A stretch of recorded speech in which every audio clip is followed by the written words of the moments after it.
Pada 11 Mac 1980, 6 hari selepas serangan udara dilancarkan, dua pasukan ronda telah menemui sebuah lubang berhampiran 1 denai. Di sebelah lubang itu terdapat sehelai tuala putih kecil dengan kesan darah yang telah kering.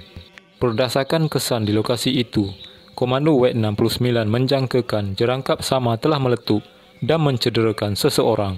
Jangkaan itu disahkan 3 bulan kemudian, apabila salah seorang rekrut baru pengganas komunis Parti Komunis Malaya PKM telah menyerah diri kepada pihak berkuasa.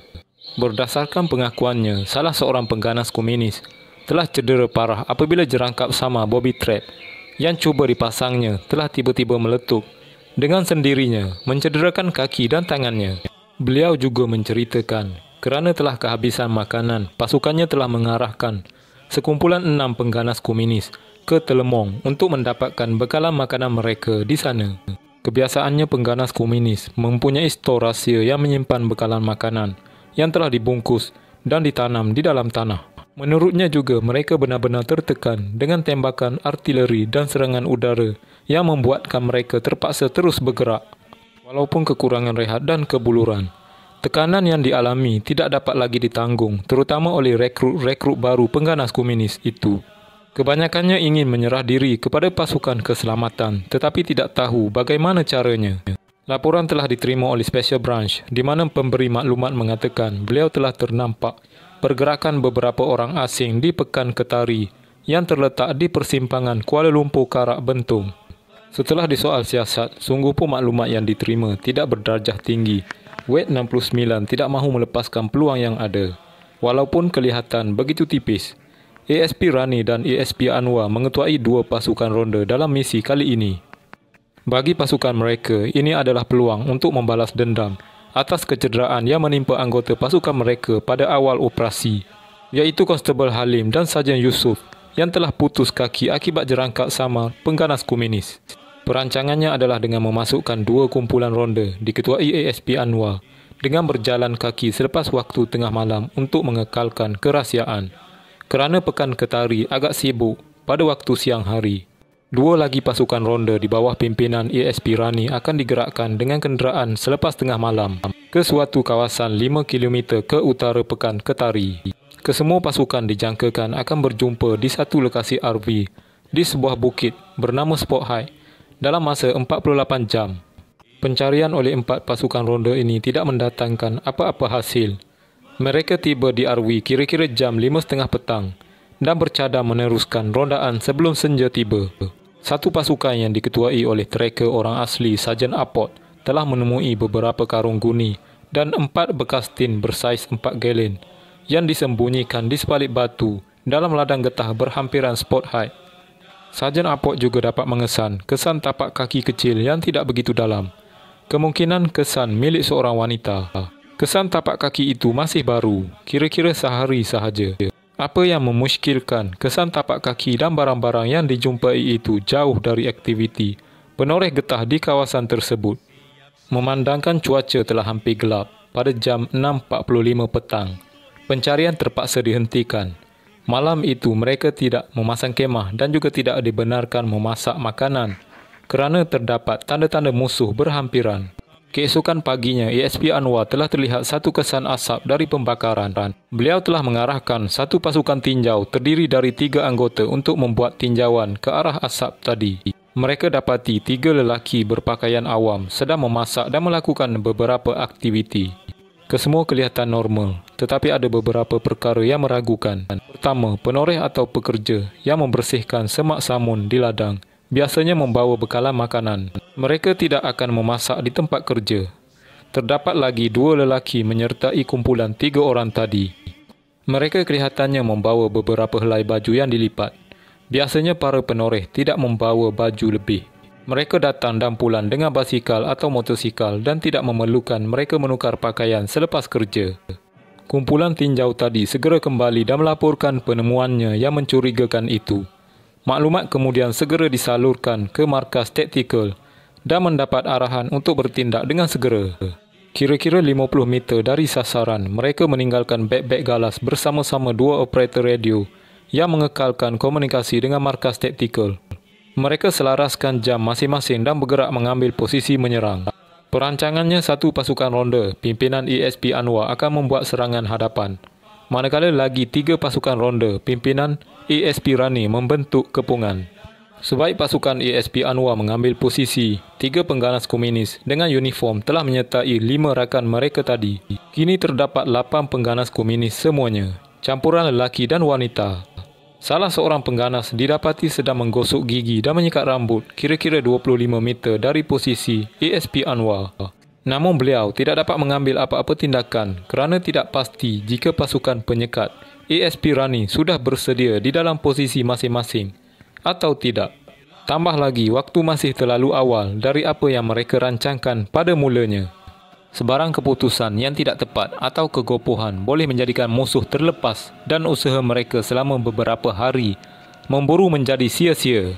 Memandangkan koordinasi waktu serangan amat kritikal pada masa ini, ASP Anwar menahan diri dari mengambil tindakan dan menantikan waktu serangan yang telah dipersetujui pada awalnya.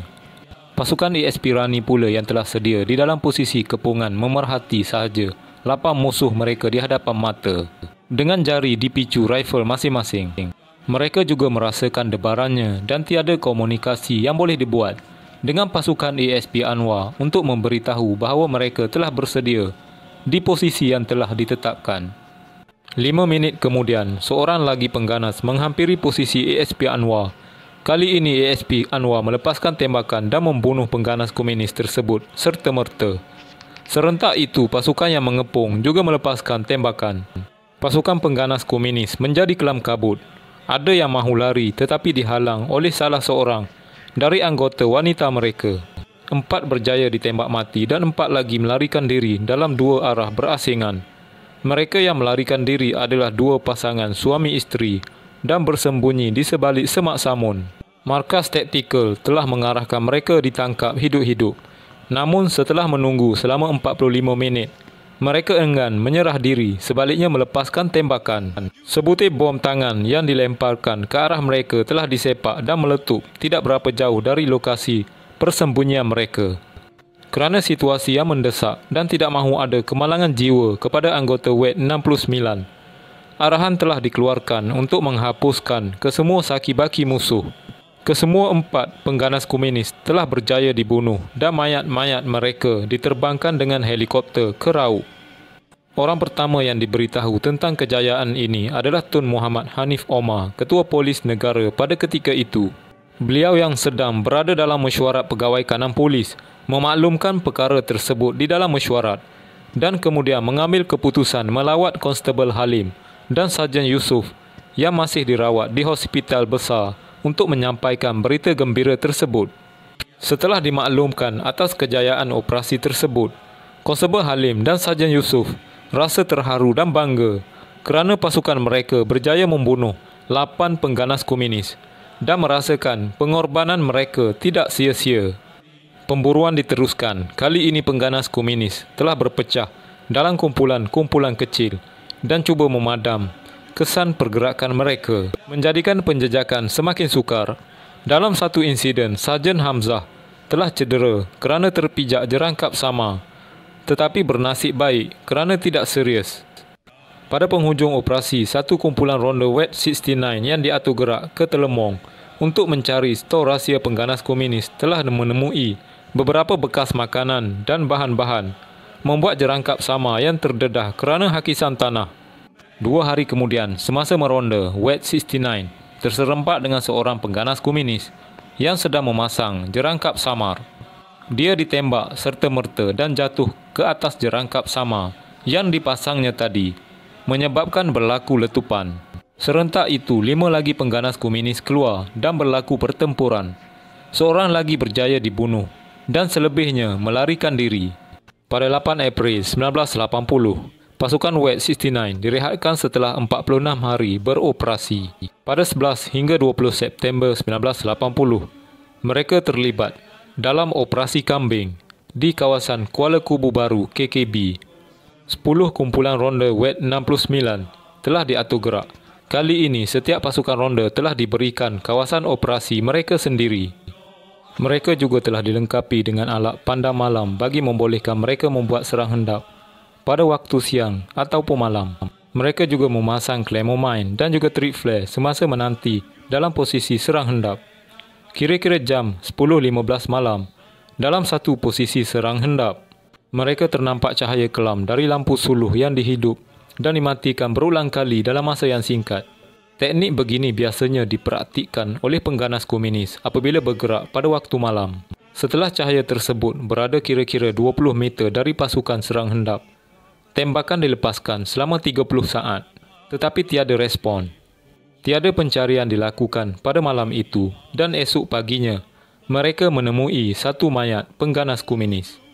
Tahun 1980 merupakan kejayaan cemerlang bagi WET 69, yang mana mereka terlibat dalam 14 operasi yang mengambil masa selama 170 hari. Mereka menemui 6 kem musuh, 30 tempat rehat sementara dan berjaya membunuh 11 pengganas komunis. Dan secara kebetulan, WET 69 menyambut ulang tahun ke-11 pada tahun itu. Sekian.